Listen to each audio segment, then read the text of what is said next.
राज्य का उदाहरण दीजिएगा, एक भी राज्य का उदाहरण दे दीजिएगा जो बीजेपी शासित राज्य हैं जहां पूरी तरीके से मछली मीट खाने पर पाबंदी इन्होंने लगा दी। मीट की जब आप बात करती हैं तो मछली भी है और मटन आ रही हूं ममिता जी। कौन सा बीजेपी शासक राज्य है ऐसा जहां पे ये अलाउ करेंगे कि प्रसाद में मटन हो? कौन सा बोलिए उत्तर प्रदेश में अलाउ करेंगे? नहीं करेंगे।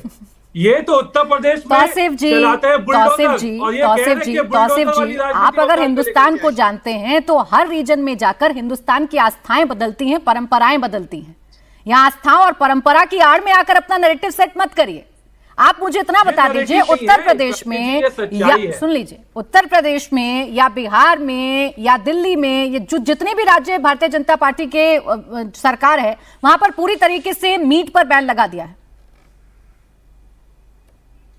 प्राची जी, क्या नवरात्रि के समय क्या एक खास समय पे बैन नहीं लगता है?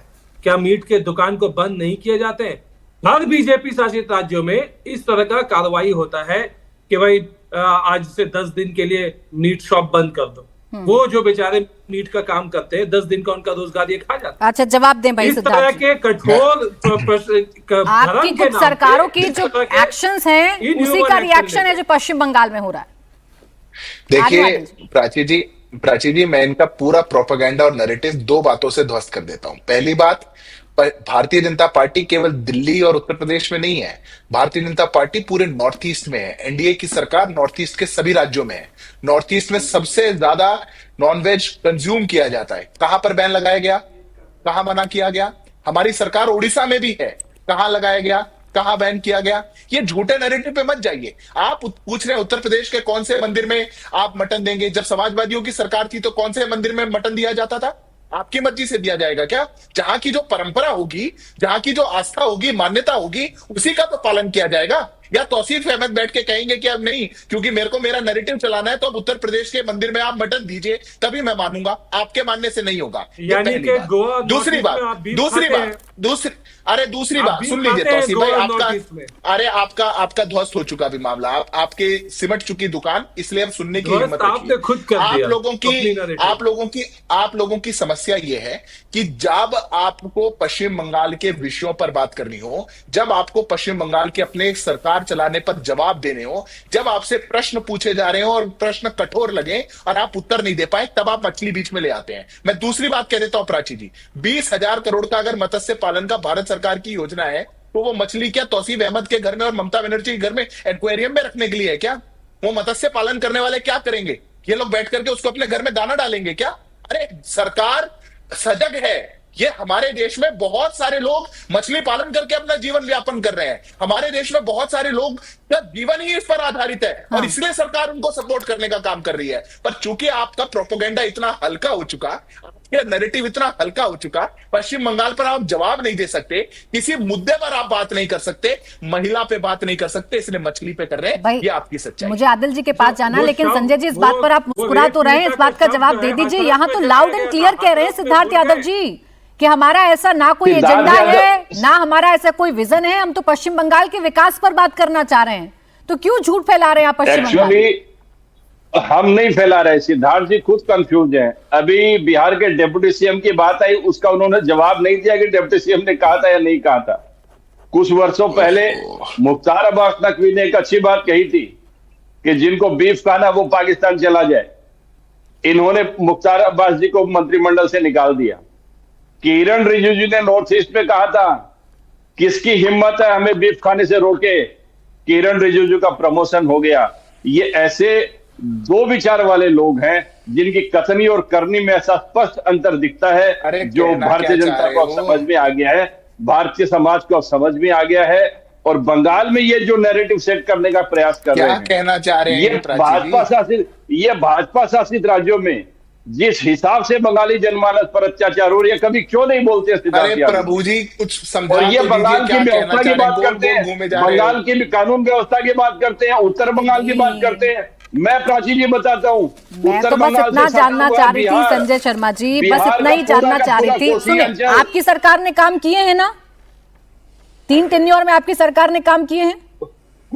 कोई डाउट है क्या आपको? भाई आपको डाउट है, मुझे डाउट नहीं है, आपको डाउट है। अगर आपको डाउट नहीं होता तो आप पश्चिम बंगाल के विकास पर बात करते, आप अपनी सरकार की रिपोर्ट कार्ड पर बात करते। लेकिन आप क्या बात कर रहे हैं मैं बताऊं संजय शर्मा जी, आप कह रहे हैं बीजेपी आ गई तो आपको मछली खाने से रोक दिया जाएगा। आप कह रहे हैं बीजेपी आ गई तो आपके सारे अधिकार आपसे छीन लिए जाएंगे। आप कह रहे हैं बीजेपी आ गई तो यहां दंगा हो जाएगा। आप कह रहे हैं बीजेपी आ गई तो यहां बुलडोजर आ जाएगा। आप क्यों नहीं बताते हैं कि अगर ममता आई तो क्या होगा?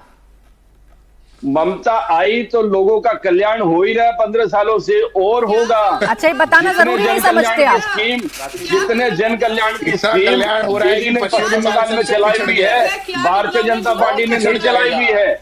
और प्राची जी, आपके बाद में सुना दूं, इनको सुना दूं, सिद्धार्थ यादव जी सुनिए, आप सुनिए, व्यापार और बंद हो जाएगा, बहुत कल्याण हो गया। बिहार में आप लोग, सिद्धार्थ यादव जी 5 सेकंड सुनिए। हाँ, बोले जल्दी। बिहार में आप लोग 20 सालों से हैं, बिहार में 20 सालों से नीतीश कुमार जी के साथ आप लोग हैं। और बिहार का ये जो उत्तर बंगाल से सटा हुआ क्षेत्र है, अनगिनत बिहार के प्रबुद्ध लोग बंगाल में, बिहार इतना याद आ रहा है आपको, तो फिर बिहार में वो भी याद कर लीजिए कि जिसे आप ए टीम बी टीम बताते हैं, उसने कैसा मजा चखाया आपको। अगर बिहार इतना याद आ रहा है तो याद कर लीजिए कि AIMIM ने महागठबंधन का क्या हाल किया बिहार में, ये भी याद कर लीजिए, जिन्हें आप ए टीम बी टीम बताते हैं। आदिल हसन जी, आदिल हसन जी भाई, इनके पास बहुत बड़ी लिस्ट है संजय शर्मा जी के पास, उन्होंने काम किया है, ये तय है। मुझे 10 सेकंड दीजिए। मैं 20 सेकंड दे दूंगी सर, पहले आदिल जी को ले आऊं एक बार, बोले। चलिए मैम, बीजेपी बीफ कंपनी से चंदा लेती है। बीजेपी बीफ का सब 20,000 करोड़ का टैक्स मिल रहा है। सबसे ज्यादा बीफ एक्सपोर्टर इंडिया बीजेपी के राज में बन गया। सीआर पार्क में मछली के नाम पे मारा गया। सब शेख हसीना को बांग्लादेशी को रखा गया और दूसरे बांग्लादेशी जो बंगाल के लोग हैं उसको बांग्लादेशी के नाम पे मारा गया है। आप नॉर्थ बंगाल को पैकेज नहीं मिला मैम ममता सरकार से, वहां हाईकोर्ट बेंच की मांग थी, वहां एम्स जैसे हॉस्पिटल की मांग थी, अभी तक नहीं मिल पाया। चाचोल में, विटियार में, चाचोल में, बाहिल में, तारापुर में, डमडोलिया बाजितपुर में जो नागर नदी है, महानंदा नदी है जो बिहार और बंगाल को जोड़ती है, उसको ब्रिज मांगा गया, अभी तक मैम ब्रिज नहीं गया। नॉर्थ बंगाल को स्पेशल स्टेटस नहीं दिया गया, वहां बद से बदतर है साउथ बंगाल के स्थिति में। साउथ बंगाल और नॉर्थ बंगाल में मैम आसमान जमीन का फर्क है। नॉर्थ बंगाल का डेवलपमेंट बोर्ड की बात की, वहां सिर्फ 800 करोड़ का बजट है, वहां पर इंफ्रास्ट्रक्चर हर मामले में पुअर है मैम। तो सरकार का काम है फेंसिंग कराना ना। बीफ कंपनी से चंदा बीजेपी ले, ममता बनर्जी मोदी जी का प्रचार करे और हमें बदनाम किया जाता है। कांग्रेस क्यों पूरा लड़ रही है, लेफ्ट क्यों पूरा लड़ रही है, आप ही बताइए। वोट डिवाइड नहीं होगा क्या? MIM 10-12 सीट पे लड़ रही है, इनको इतना दिक्कत है। हुमायूं कबीर साहब के बारे में इतनी दिक्कत है, एक आदमी ने नॉर्थ बंगाल और मुसलमानों की बात की तो इनको इतना दिक्कत है। 97 टिकट काटा, सबसे ज्यादा मुसलमानों का टिकट काटा है, सबसे ज्यादा मुसलमानों का टिकट काटा। अगर क्या मुसलमानों का टिकट काटना यही ममता बनर्जी का है? कितने मुसलमानों को मेंबर ऑफ पार्लियामेंट मिनिस्टर बनाया पूछिए। आबादी के हिसाब से 30% मुसलमान है, मुसलमानों ने इनको वोट दिया। भाई जवाब दे दे संजय जी, फिर आ रही तहसीन जी, जवाब दे दे संजय जी। ममता जी आपके पास भी आ रही है, बन के गया, किसका वोट है बताइए संजय जी? मुसलमानों का एहसान। भाई एक बात तो आदिल जी ने सही कही ना, आदिल जी की पार्टी चुनाव लड़े, ओवैसी जी की पार्टी चुनाव लड़े, तो आप कहते हैं वोट कटुआ है, ये तो बीजेपी की बी टीम है। और जब आप ही के गठबंधन के साथ ही लेफ्ट और कांग्रेस अकेले अकेले चुनाव लड़े तो आपको दिक्कत नहीं होती? वो भी तो आपका वोट काटेंगे ना। इनसे बंगाल में लेफ्ट और कांग्रेस से हमारा कभी गठबंधन नहीं था, और जब लोकसभा चुनाव के दौरान में भी हमने बंगाल में इनसे गठबंधन नहीं किया था। एक नंबर 2, उत्तर बंगाल में जो हाई कोर्ट की बात कर रहे थे, हाई कोर्ट की सर्किट बेंच की बात कर रहे थे, उसका उद्घाटन ऑलरेडी जलपाईगुड़ी में हो चुका है। बहुत ही सुंदर और अत्याधुनिक हाई कोर्ट की इमारत बनी है और सभी देखकर खुश है। नंबर 3 कि आदिल जी की पार्टी 2021 में भी बंगाल में विधानसभा चुनाव में फाइट किया था, और उसके बाद का रिजल्ट भी हमें मालूम है। 24 लोकसभा के बाद का रिजल्ट भी हमको मालूम है। फिर अभी आ जाएंगे सामने, कितने क्या हकीकत सामने आ जाएगी। बंगाल की जनता जानती है, बंगाल हम लड़ेंगे, कोशिश करेंगे संजय जी। क्या दिक्कत हुई? आप गोवा गए थे, आप आसाम गए, कोई रोका क्या आपको? इनके खिलाफ आप आसाम जाके लड़े, गोवा जाके चुनाव लड़े, कौन रोका आपको?